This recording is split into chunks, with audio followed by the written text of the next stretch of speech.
libros como este, que en otro contexto quizá no podrían presentarse. Me refiero a que este es un libro escrito por un sonorense, presentado desde una editorial también de Sonora, que rompe los esquemas usuales porque habla de un tema que no se ha desarrollado literariamente con justicia.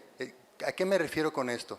Que es un autor que habla del bicho, del coronavirus, que en carne propia vivió toda la incertidumbre que todo el mundo vivió ante algo desconocido. Y lo vivió desde una línea de batalla muy difícil, que es desde una cama de hospital. Quiero presentar con esa introducción a un luchador, a un escritor que nos revela a través de sus palabras, a través de una crónica íntima, lo que padeció en una internación al padecer el COVID. Fue en el año, ¿qué, perdón? 2020, y se conocía menos. Y también quiero presentar aquí a una escritora sonorense que conoce la obra de Fraijo y le ofrecerá a él como a ustedes una interpretación y unas palabras ciertamente muy efectivas, no lo dudo, acerca de esta obra genial de un autor sonorense que tiene varios libros ahorita en proceso, pero también uno muy importante dentro de la cultura del norte de México, como es Pluma Blanca, la historia de la mujer apache, una mujer albina, fíjense, un personaje albino, una mujer medicina en Sonora. Y en Sonora entendido como antes de que fuera recortado y dividido como una res el norte de México, ¿no? Entonces, adelante. Muy buenas tardes, mi nombre es Angélica Peraza. El estilo de escribir de Fraijo es tan único, Cuando tú lees una obra de Fraijo, te sumerges en cada momento, en cada escena, en cada lugar en el que él se encuentra. Yo la verdad lo admiro mucho a él, siempre le digo que es mi maestro. Me encanta cómo crea los personajes, cómo crea las escenas, las vivencias, la forma de hablar tan natural y tan sonorense que tiene. La verdad es sus libros son una ricura. Pluma Blanca, pues que fue su primer éxito publicado. Es una historia maravillosa y totalmente original. Aparte estudió mucho para llegar a este libro. Pero en especial hoy su crónica del coronavirus, él nos ha contado cómo la vivió toda y nos tocó escuchar de hecho a su hija, con lágrimas totalmente en sus ojos.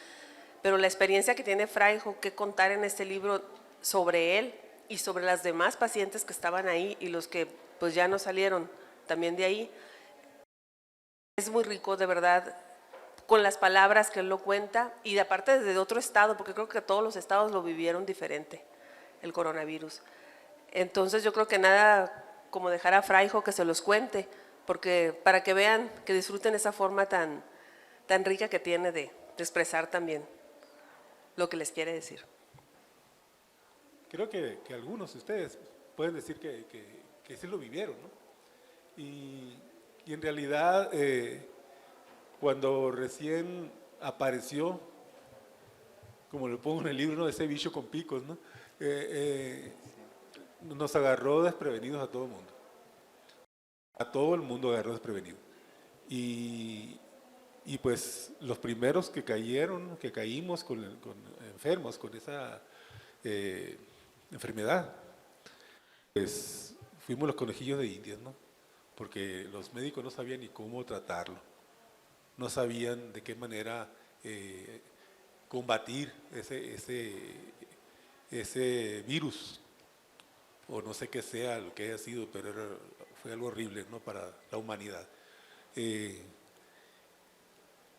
Cuando yo recién entré, yo jamás me imaginé, según yo, que sufro de alergias y accesos asmáticos y cosas así, pues yo pensé que iba por algo por lo mismo al hospital. Y resulta que, pues cuando me recibió el médico de urgencias ahí, pues luego me mandó a hacer una tomografía. Y para colmos, los hospitales a veces de gobierno, los aparatos no sirven, ¿no? Me devolvieron, no sirve el aparato de tomografía. pues entonces que le hagan una radiografía. Digo, ¿no? Ok, es así. Funcionó. Cuando regresé con el médico, ya tenía él ahí en la pantalla de la computadora el resultado de mi placa.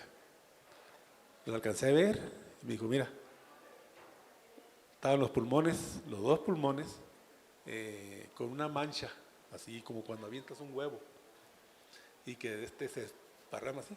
Una mancha con picos así que parecía que estaban aprisionando los pulmones. Así, un 60% de los pulmones estaba con la mancha esa. Y pues yo sentía que me faltaba el resello, ¿no? Primero era una tos y después era eso, que el resello no lo alcanzaba ya. No, me dijo, ya no vas a salir de aquí, aquí te quedas. ¿Sí? Por suerte, bueno, por suerte muchas veces decían, si caías en el hospital ya no salías. Muchos preferían pasarlo en su casa, ¿no? Llevarse un tanque de oxígeno, pero también hasta el oxígeno escaseó en ese tiempo. Total que sí hubo una, porque se acababa de morir una persona y me dieron su... Ahí cuando llegué yo todavía estaban limpiándole, ahí cambiándole las cosas, ¿no? Pues yo llegué y dije, pues ni modo, aquí me quedo. Lo primero que hice fue ponerme en las manos de Dios. Cuando ve uno la muerte de cerca, o te arrepientas o haces otra cosa, ¿no? O maldices, ¿no? Bueno, yo dije, me pongo en las manos de Dios y que sea lo que Dios quiera. Pero también me dije a mí mismo en ese momento, ¿no? Irán, no vas a tener miedo. Venga lo que venga, no tengas miedo. ¿Sí? Creo que eso me ayudó bastante a mí. ¿Sí? Yo llegué ahí, todavía me tenían en una silla de ruedas esperando a que arreglaran ahí la camilla. Me pusieron un pañalote, porque ninguno de los que estaban ahí, ni los que estaban intubados, ni los que estaban con el oxígeno, se levantaban. Porque en el momento en que lo desprendían del oxígeno, empezaban a manotear y a gritar como locos. Pues yo llegué y pues sí, dije, pues me voy a acostar ahí, a esperar, ¿eh? Llegaron, me pusieron unas inyecciones en el ombligo, me pusieron sueros y un montón de cosas, anticoagulantes, no sé qué otras cosas me pusieron, experimentando ahí con todos los que estamos ahí, ¿no? La situación era que la gente no se podía levantar, como decían, ¿no? Ahí los bañaban, ahí se hacían sus necesidades. Y dije yo no voy a hacer carga para los ángeles que están cuidando. Y dije, decidí en ese momento yo levantarme cada vez que necesitaba ir al baño, levantarme. El baño quedaba como unos 10 metros de donde yo estaba. Y me iba con el suero acá, ¿no? Y tratando de taparme la espalda como podía. Así lo describe muy... Tratando de taparme la cola, ¿no? Ahí, y total que regresaba manoteando, ¿no? Ya después ya no me importaba taparme la cola porque yo quería llegar a donde estaba el oxígeno, ¿no? El oxígeno. Pero las veces que yo necesité levantarme, me levanté. De hecho, fui el único que deambulaba ahí, el único que se levantó las veces que fue necesario. ¿Sí? Al tercer día me dijo la doctora, la neumóloga, esa actitud que tú tienes te va a sacar. ¿Sí? Porque el día que yo llegué, a las 3 horas, que yo estaba ahí, la persona que estaba a mi lado izquierdo se murió. ¿Sí? Y 4 horas después se murió la que estaba enfrente. Yo llegué en la noche, la persona que había muerto primero, la tuvieron empaquetada ahí hasta la mañana, hasta que murió la otra y se llevaron la otra. Y todo el mundo viendo al muertito ahí, ¿no? Y era algo difícil de soportar para muchos, ¿no? Porque todos estaban con el miedo encima. Y le voy a decir una cosa, el COVID, más de la mitad de las personas que se fueron con el COVID fue por el miedo. El miedo los mató. ¿Sí? Pudieron haber habido otras complicaciones, pero yo pienso que fue el miedo. En el libro hago una narración del día por día, que estuve ahí y por horas, y ahí describo, ¿no? Pues yo pensando, ¿no? Cuando estaba ahí, viendo la mortandad. Le voy a decir que en el tiempo que yo estuve ahí, 2 personas nomás salimos. Una señora de 92 años, que ya tenía como un mes y medio ahí, y logró salir, y yo, un servidor. Fuimos los dos que, en el tiempo que yo estuve ahí, que pudimos salir. Todos los demás iban por la puerta trasera, con los pies por delante. ¿Sí? Era un caos. La gente, cada vez que moría alguien, se notaba ese temor, esa incertidumbre de que quién sigue, ¿no? Porque era ver la muerte paseándose ahí en los pasillos, ¿no? El lugar donde yo estaba era un salón como este, más o menos, y dividido por el medio con una tabla, una de esta pared. Total que había camas por acá y camas por este lado de la pared, que estaba en el medio, y camas así. Pero no llegaba de lado a lado, sino que quedaba una abertura por aquel lado y otra por acá, que parecía una dona ahí, ¿no? El lugar donde estaba el hospital. Te interrumpo nomás para que comentes cómo le llamaste en la crónica, en esta crónica, a ese lugar, para que se den cuenta. Sí. Para mí era el Coliseo de la Muerte o el pabellón de la muerte, ¿no? Porque ahí era un caos total que yo estaba consciente, porque muchas de las personas que estaban ahí no estaban conscientes de lo que estaba sucediendo. Sí había muchas, lo que estaban intubados, pero no estaban conscientes de eso, o si lo estaban no sabemos, ¿sí? Pero yo cada vez que me levantaba, que iba al baño, pasaba primero con los que estaban con el respirador y por último con los que estaban intubados, que estaban cerca del área del control de enfermería, ¿sí? Y yo los veía ahí y ahí los tenían desnudos, boca abajo, nomás con un trapito en la cola ahí para que le tapara algo, ¿no? Pero era cada vez que me levantaba, yo me iba rezando por cada uno de ellos, por cada uno de los que estaban ahí, ¿no?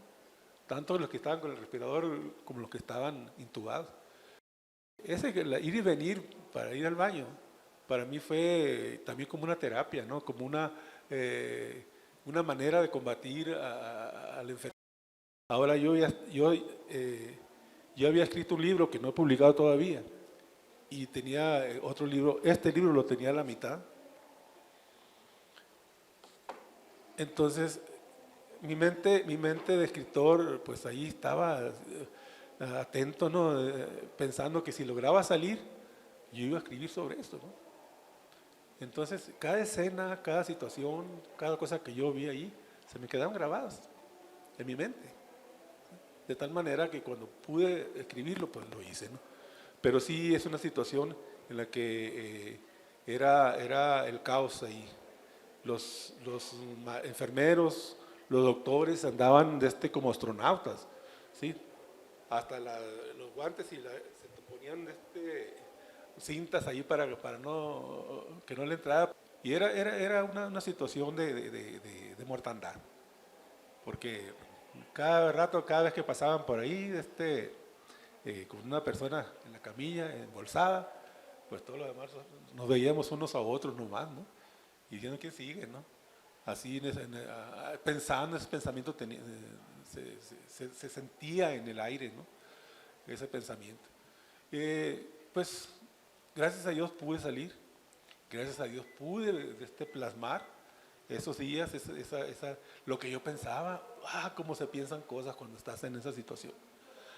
Todo el día acostado sin hacer nada más que pensar, ¿sí? Pensar, a qué hora me llega, a qué hora me toca, ¿sí? Y el doctor, o sea, el doctor venía una vez eran 2 doctores, uno venía en la mañana y otro en la tarde nada más, y a veces que en la tarde ni venían, ¿no? Pero las enfermeras estaban al pie del cañón. Mi respeto para las personas que estaban ahí en el hospital, ¿sí? Y puedo decirlo, era un hospital del ISSSTE, ¿sí? que realmente no todos los hospitales ahorita están en muy buenas condiciones. Y el tercer día, una enfermera por la parte de atrás gritó, ¿no? Hay una cama para el doctor, no me olvidó el nombre, el que me recibió. tiene COVID, pero no había camas para él. No, entonces lo mandaron a su casa, le mandaron con todos los equipos y con enfermera. Sí la libró, pero le quedó una secuela muy terrible, el Parkinson, ya no pudo ejercer. Sí, ya no pudo ejercer. Entonces, eran situaciones que aunque digas salí victorioso del COVID, las secuelas quedan. Y para mí, yo me acuerdo, todavía ahorita para subir las escaleras, me doblaban las piernas, ¿no? Porque sí, es algo que queda marcado, ¿no? Y pues la ventaja de esto es que pues con la ayuda de Dios pude salir, porque a veces en esos tiempos, en esos momentos, lo único que te va a sacar adelante es, como te digo, ser positivo y tener fe. ¿Sí? La fe en algo, la fe en Dios, la fe en lo que tú quieras, va a motivarte a querer salir adelante. ¿Sí? Para mí, pues, mi refugio fue Dios. ¿Sí? Y así fue como que yo hice esa transición, pasar ese valle, ¿no? Tenebroso, que era estar ahí en ese lugar. Y pues no lo quiero spoilear más porque voy a tener que hacerle descuento, yo creo, en el libro. Pero no sé si tienen alguna pregunta o algo o que quieran ustedes. Sí, yo sí quisiera que nos platicaras, Fraijo. Básicamente sabemos que aquí cuentas toda tu experiencia, pero ¿cuál es la finalidad de tu libro? ¿Qué es lo que le quieres compartir? ¿Por qué escribirlo? Lo escribí por dar un testimonio de vida, en primer lugar. ¿Sí? A veces el hecho de que digas, yo lo pude y puedo hacerlo porque soy muy Juan Camaney, no. En realidad, como les digo, para mí fue la gracia de Dios, para mí. Y para mí el hecho de que yo haya decidido mantener esa positividad, ¿no? de encarar la muerte, porque era la muerte la que andaba ahí, de una manera u otra me ayudó a salir, porque los gritos que se escuchaban ahí, la gente que se ahogaba, que llegaba, o que llegara una señora muriéndose y no alcanzara a ponerla en la camilla porque ya ahí moría antes de que la canalizara. ¿Sí? O que le dieran oxígeno. Que le dieran oxígeno. Pues. Entonces, hubo algunas situaciones allí que en los 8 días que yo estuve ahí están plasmadas ahí. Porque de hecho fue corto mi estancia ahí. Porque había gente que tenía hasta 20 días ahí. ¿Sí? Y para mí, la autora cuando me dice, es el primero que veo que sale muy rápido. ¿Sí? Porque cuando llegué me dijo la doctora que me tomaron todos los signos y todo, trae la saturación muy baja. De hecho, la primera persona que se murió al lado mío tenía mejor saturación de oxígeno que yo. ¿Sí? Entonces, la positividad que tú tuviste, ese deseo tú de salir adelante, te sacó. Y el hecho de que no te dejaste vencer por el temor. Yo me levanté a las veces, los primeros 3 días fueron para mí terribles, porque eso de querer ir al baño y llegar manoteando por el oxígeno es terrible. La persona que estaba a mi lado derecha se le agotó en un momento dado. Ya ves que el oxígeno tienen que ponerle líquido para que pueda, porque seco te ahoga. Se le acabó el líquido y empezó a gritar como loco, ¿no? Y estaba con gritos desaforados. Y buscándole, no, me estoy ahogando, ¿no? Y se dieron cuenta que le faltaba el líquido. Y tenía un abaniquito que le habían llevado de esos eléctricos. Y prendan el abanico, necesito aire, ¿no? Necesito respirar. Eran unos gritos así muy, muy desgarradores, ¿no? Para la persona. Y como yo digo, les decía, estaba en una de los laterales. Los que estaban en el otro lado de la pared esa, yo no los veía, porque estaba la pared, pero como la dona así, a veces que yo me iba al baño y cuando regresaba me venía por el otro lado, rogando por ellos, a Dios, no tenía otra cosa que hacer, más que pensar, más que decir, acá, pensar en mi familia, pensar, hay mil cosas que piensan, ¿sí? Mil cosas que se piensan cuando no sabes tú si puedes salir de ahí. Y en tu mente van pasando las cosas, van pasando y pues ahí se siente esa necesidad de, por lo menos, yo lo que hacía era que me ponía a rogarle a Dios. Y no lo hacía por mí, lo hacía por los demás. O sea, lo curioso es que la primera vez lo hice por mí y todas las demás fueron por las personas que estaban a mi lado, ¿no? Yo los invitaría a buscar al autor, no solo por la importancia que tiene para la literatura sonorense, sino porque el tema es yo creo que la única posibilidad que hay, además de tediosos informes de investigación, para saber qué pasaba dentro de los hospitales y sobre todo qué le pasaba a una persona frente a otras personas que en esa circunstancia le tocó compartir ese momento. Hay escenas de pudor y de liviandad también. Hay escenas muy cómicas que tú dices, pero ¿cómo, no? Tú decías, pero ¿cómo de los vestiditos que les ponen puede crearse una serie de malentendidos frente a varones y mujeres que se encuentran en estos… pero yo quisiera aprovechar, no solo para decirles, apoyar lo que ya comentó, reafirmarlo en un contexto general de que es una crónica de vida, sino porque en la parte final de este libro aparece un antidecálogo de cómo salir adelante de los problemas de la vida. El epílogo de este autor nos ofrece cinco pasos o síntesis de qué podemos hacer para enfrentar un problema de la vida. Es decir, llegó a una concreción, a un punto, a una conclusión de cómo todos los problemas de la vida se pueden reducir a este mismo problema. Entonces, no se los voy a leer porque pues tienen que buscarlo, preguntarle al autor, a menos que le pregunten a él.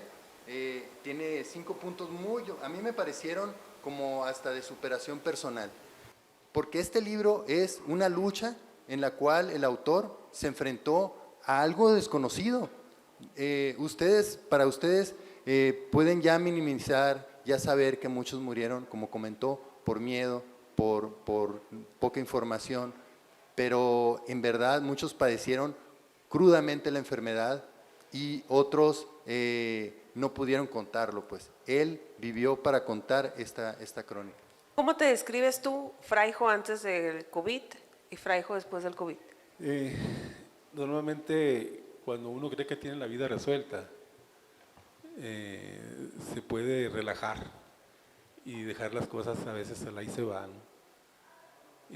Cuando te enfrentas a un dilema, a una situación que te va a cambiar, o sea, que te va a poner enfrente de una situación que tú no la esperabas y que a veces no sabes ni cómo enfrentarla, ¿sí? O te va para abajo y te dejas morir, o luchas por salir. Entonces, normalmente, alguien que lucha por salir y logra hacerlo, ve de distinta forma la vida, ¿sí? Trata de ser mejor, trata de por lo menos una mejor relación familiar, una mejor relación de trabajo, de ser positivo. Yo aprendí ahí a ser positivo. Ahí fue donde aprendí, en ese momento en el cual estaba mi vida en juego. Yo decidí ser positivo para poder luchar por mi salud, por mi vida, ¿sí? Entonces, el estar frente a la muerte te cambia, ¿sí? Te cambia. Entonces, yo sentí que tenía que hacer muchas cosas, ¿sí? Y lo primero dije, yo tengo que dar ese testimonio de vida, ¿sí? Para que mucha gente que creen que ya no hay manera o que ya no hay posibilidades de salir adelante, todo se puede, ¿sí? Yo me aferré a algo, como les digo, a mi fe, a Dios y a mis ganas de vivir y decidí ser positivo. ¿Sí? Lo mismo pasa para cualquier cosa. ¿Sí? Que tienes problemas en el trabajo, que te estás enfrentando a la muerte, te estás enfrentando al COVID. ¿Sí? Entonces tú tienes que buscar la manera de enfrentar esas situaciones. ¿Sí? Darle ese sesgo a aquello que te estaba adormeciendo, que te estaba llevando a una pasividad que te está matando. Muchas veces la pasividad nos mata en vida. ¿Sí? Nos mata en vida. Entonces muchas veces el enfrentarnos a algo, una situación difícil, puede hacer que nuestra vida empiece de nuevo. ¿Sí? Puede hacer que nuestra vida empiece de nuevo. No sé si tengan otra pregunta. Pues yo quisiera preguntarte a ti, hay algo curioso con Fraijo, es un lector de obras de distinto tipo, ¿no? Pero él tiene un sello muy personal y me resultó curioso que tú mismo mostraras que un autor que en Sonora fuera tan afamado como Bukowski, que es un ironista y banalizante de casi cualquier tema, ¿cómo tuviste un reencuentro con ese autor, pero también un reencuentro con tus sentidos?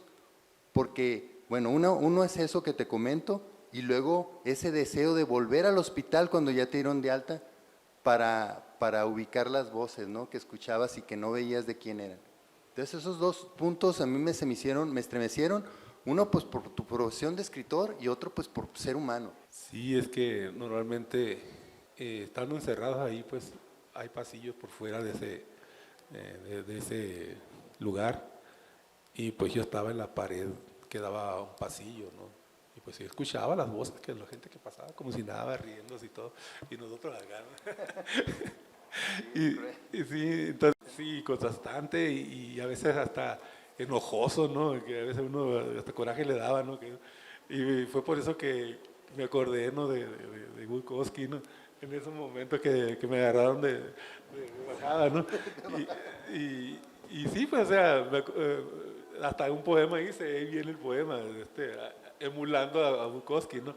Este, pero en realidad fue un momento, ¿no? Y que ya después de haber meditado lo del poema ese, ya después volví otra vez a mi lucha, ¿no? Pero sí, en esos momentos en que estás ahí, cualquier cosa te va a afectar. ¿Sí? Incluso hasta la plática de las enfermeras que estaban ahí, que estaban batallando para que le dieran su bono navideño, que era un valecito para su comida, ¿sí? Que a todo el mundo se lo habían dado menos a ellos.